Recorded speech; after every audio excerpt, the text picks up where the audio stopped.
Hello friends, आज हम class 11 chapter animal kingdom का फाइलम टॉपिक है हमारा फाइलम एस्केहेलनिस, तो वो पढ़ने वाले हैं। तो स्टार्ट करते हैं। तो फाइलम एस्केहेलनिस को हम राउंड वर्म्स भी बोलते हैं, राउंड वर्म्स, बिकॉज ये क्रॉस सेक्शन में राउंड अपीयर होते हैं।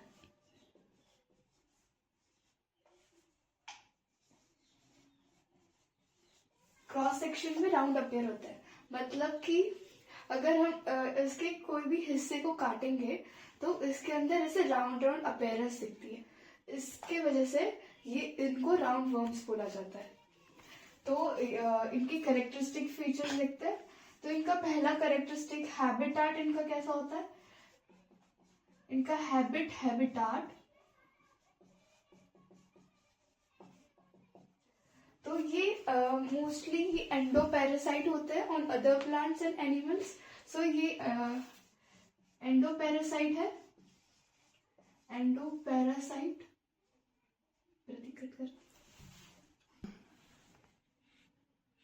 सो ये एंडोपैरासाइट है on other plants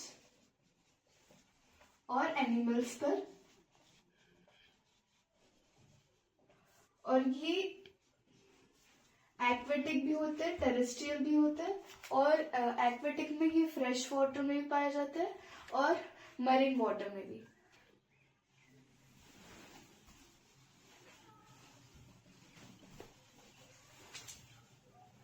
they may be terrestrial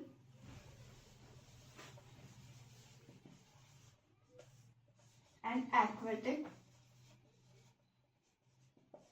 aquatic में भी ये मरीन और फ्रेश वाटर में पाई जाती है।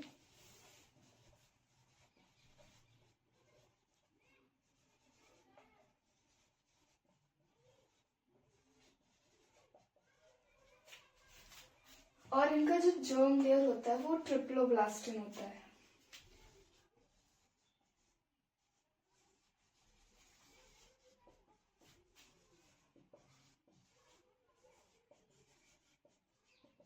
ट्रिप्लोब्लास्टिन यानी कि जो सेल है वो 3 हिस्सों में डिवाइड होता है।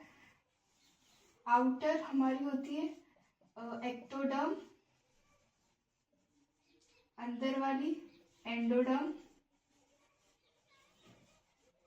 और इसके बीच वाली जो होती है वो मीजोडर्म। यहाँ पे से सेल्स पाए जाते हैं। तो ये 3 लेयर से बना है, तो इसका नाम है ट्रिप्लोब्लास्टिन। और इनका जो सिलोम होता है, बॉडी कैविटी, वो सूडोसिलोमेट होती है।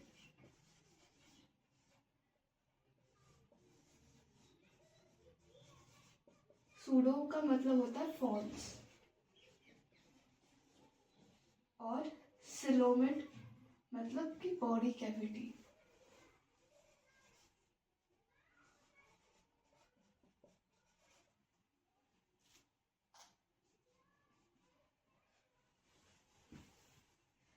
सीलोम में इसका सूडोसिलोमेट होता है, फॉल्स बॉडी कैविटी, और जर्म में ट्रिप्लोब्लास्टिन। और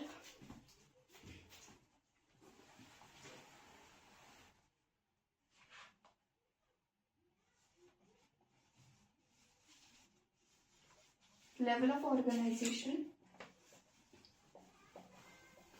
ऑर्गन सिस्टम होता है लेवल ऑफ ऑर्गेनाइजेशन। इसके जो पिछले वाले 4 फाइलम हैं उनमें पहला तो पॉरीफेरा फाइलम, फाइलम पॉरीफेरा, जिसमें कि असेलुलर लेवल ऑफ ऑर्गेनाइजेशन होता है। फिर दोनों बहनें कॉलेंट्रेटा और टीनोफोरा, उनमें ऑर्गन होता है।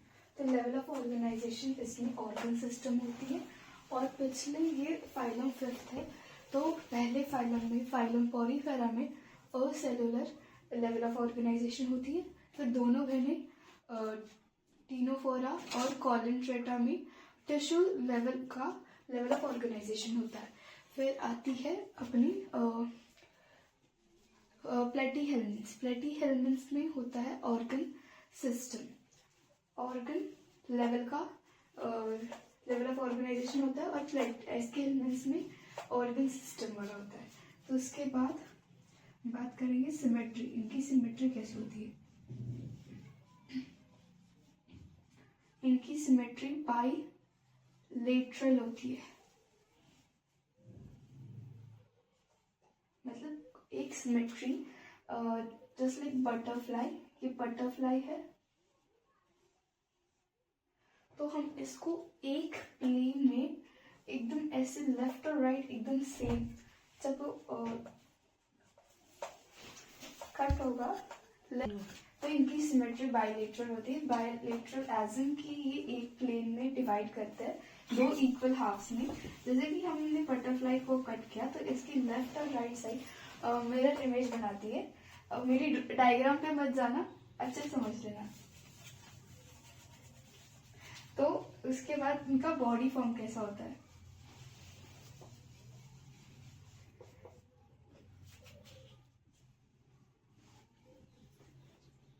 इनका बॉडी फॉर्म कैसा होता है? इनकी जो बॉडी फॉर्म होती है वो क्रॉस सेक्शन में राउंड अपीयर होती है।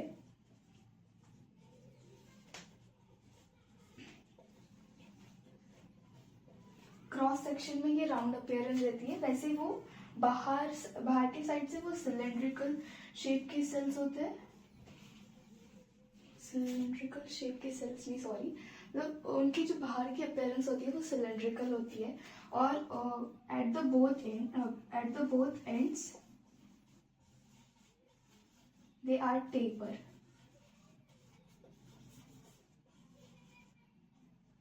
इनकी जो दोनों एंड होती है वो टेपर होती है, एज एन वो नुकीली होती है दोनों साइड से। अब ये होने के बाद आपको तो पता ही है क्रॉस सेक्शन राउंड होने के कारण, इसीलिए एसके एलिमेंट्स को हम राउंड वर्म्स भी बोलते हैं। एज इन जब हम उनको कट करते हैं तब उनके अंदर ऐसे राउंड अपीयरेंस दिखती है, तो इसीलिए इनको राउंड वर्म्स बोला जाता है। आगे बढ़ते हैं।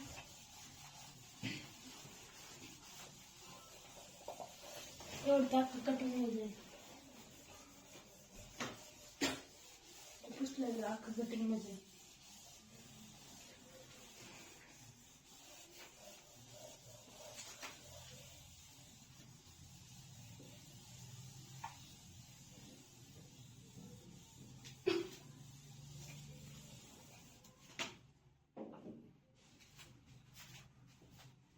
अब इनके डाइजेशन की बात की जाए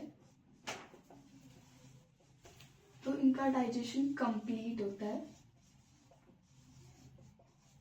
बिकॉज हमने देखा था इनके पास सिलोम होती है, बॉडी कैविटी होने के कारण सूडो है, फिर भी बॉडी कैविटी है उनके पास, फॉल्स बॉडी कैविटी होने के कारण इनका जो डाइजेशन है वो कंप्लीट होता है।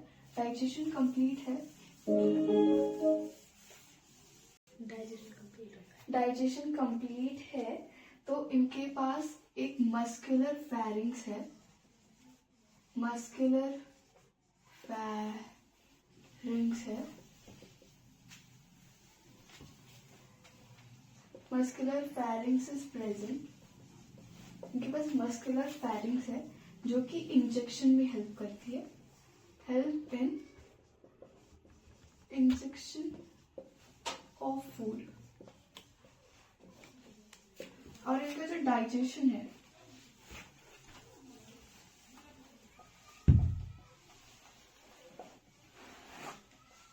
Digestion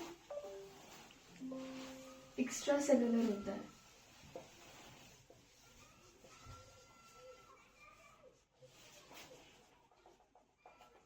digestion extra cellular as in कि ये बाहर ही डाइजेस्ट कर लेता है अपना फूड। डाइजेशन एक्स्ट्रा सेलुलर है और इनकी डाइजेशन कंप्लीट है। मस्कुलर फेरिंग्स इज प्रेजेंट जो कि इनको इंजेक्शन में हेल्प करती है फूड के। और जो डाइजेशन है वो एक्स्ट्रा सेलुलर है। और उनकी जो रिप्रोडक्शन है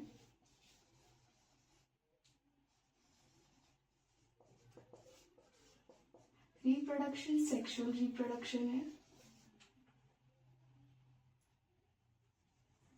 रिप्रोडक्शन इज सेक्सुअल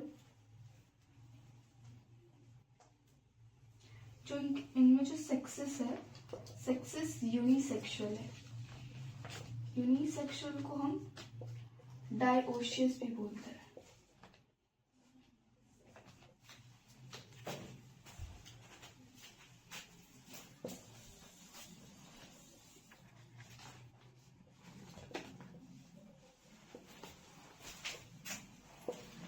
यूनिसेक्सुअल को डायोशियस भी बोला जाता है। सेक्सेस, रिप्रोडक्शन सेक्सुअल हो गई।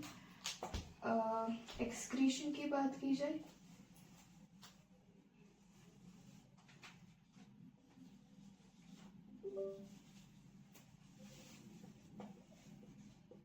तो इनकी जो एक्सक्रीशन है वो H shaped cells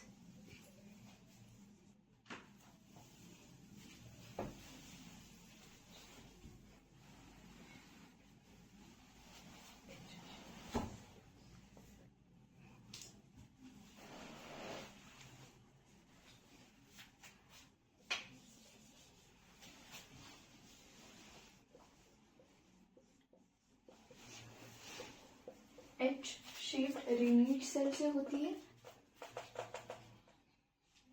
H shaped renette cells. और एक्सक्रीशन जो होती है वो पोर्स के थ्रू होती है। एक्सक्रीटरी पोर्स प्रेजेंट है इसमें। एक्सक्रीटरी पोर्स आर प्रेजेंट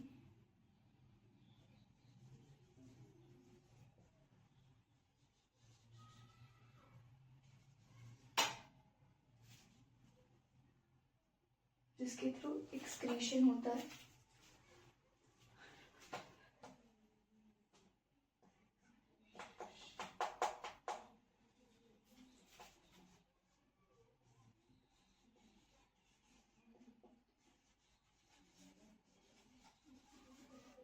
इनमें रेस्पिरेटरी और सर्कुलेटरी सिस्टम प्रेजेंट नहीं होता है।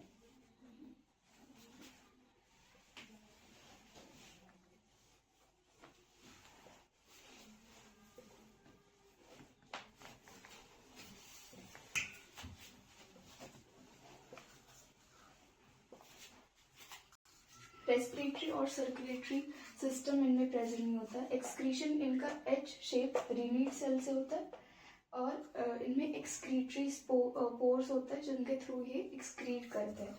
और रेस्पिरेटरी और circulatory system is absent. Fertilisation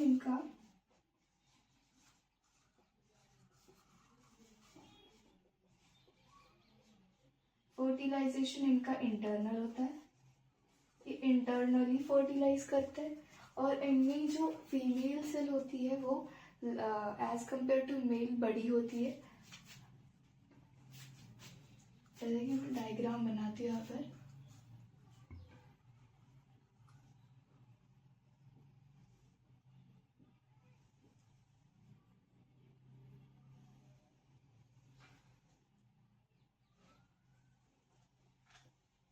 ये मेल सेल है। मेल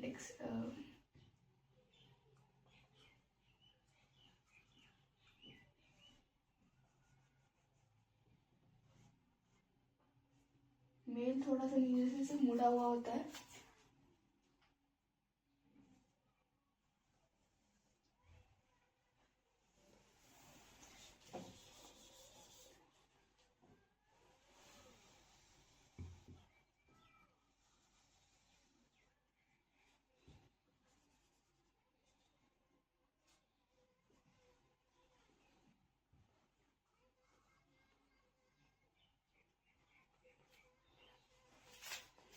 फीमेल थोड़ी सी बड़ी होती है और इनके जो दोनों एंड है वो टेपर्स की तरह। टेपर्स एज नो नुकीले है एट द एंड। फर्टिलाइजेशन हो गया। फर्टिलाइजेशन इंटरनल होता है। Respiratory circulatory system absent.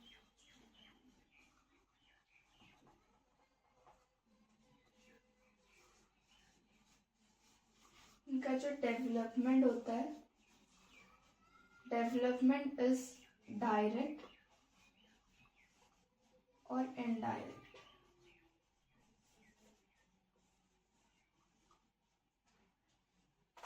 इनका जो डेवलपमेंट है वो डायरेक्ट भी हो सकता है, इनडायरेक्ट भी हो सकता है।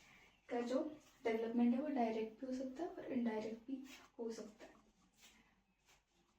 तो आगे बढ़ते हुए रब करते हैं।